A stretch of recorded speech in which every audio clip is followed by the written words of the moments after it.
जब से ईश्वर ने इस ब्रह्मांड यूनिवर्स की रचना की है, तब से ही यह ब्रह्मांड और इसमें रहने वाले जीव विकसित होते जा रहे हैं। जैसे इस ब्रह्मांड का एक प्लैनेट पृथ्वी का एक मामूली जीव, जिसे हम बंदर के नाम से जानते हैं, उनका विकास हुआ और इंसान बने। इंसानों ने अपने लिए नए नए रास्ते बनाए और विकसित होते गए।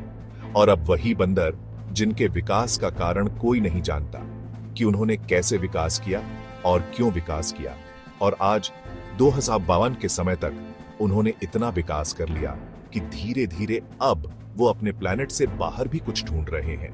पता नहीं क्या, शायद उसी शक्ति को जिनकी वजह से वो हैं, या अपने जैसे ही। और फिर एक दिन कुछ वैज्ञानिकों ने एक नई तकनीक का आविष्कार किया, जिसे उन्होंने नाम दिया टेलीपोर्टेशन डिवाइस E325, जिसे हम आम भाषा में टेलीपोर्टर के नाम से भी जानते हैं। लेकिन इसे अभी तक मनुष्यों ने सिर्फ यात्रा करने के लिए ही उपयोग में लाया था। लेकिन फिर एक दिन एक चमत्कार हुआ। एक वैज्ञानिक ने इसकी मदद से एक अलग आयाम, एक अलग ही ब्रह्मांड में पोर्टल खोल दिया। और आगे की कहानी हम सब जानते हैं। क्लास अंश के लिए तालियां बजाओ। वाह अंश वाह, क्या प्रेजेंटेशन बनाया, कमाल कर दिया अंश। इन तालियों के बीच कोई बड़बड़ा रहा था। क्या सच में? पता नहीं मैं कभी टेलीपोर्टेशन डिवाइस 325 देख भी पाऊंगा या नहीं।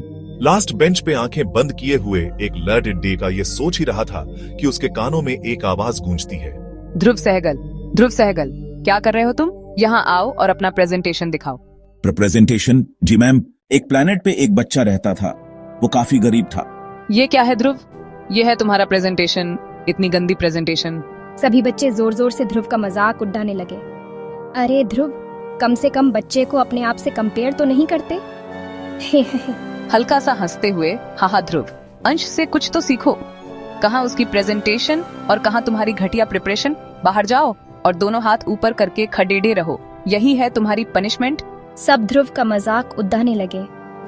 हाँ, लूजर ध्रुव अपना सर नीचे करके आंखों में आंसू लिए। एक दिन सबसे ज्यादा स्मार्ट और पावरफुल बन के दिखाऊंगा। यह बड़बड़ाता हुआ ध्रुव बाहर चला गया और फिर स्कूल खत्म होने के बाद सीधा घर जाते ही अपने रूम में जाके सो गया।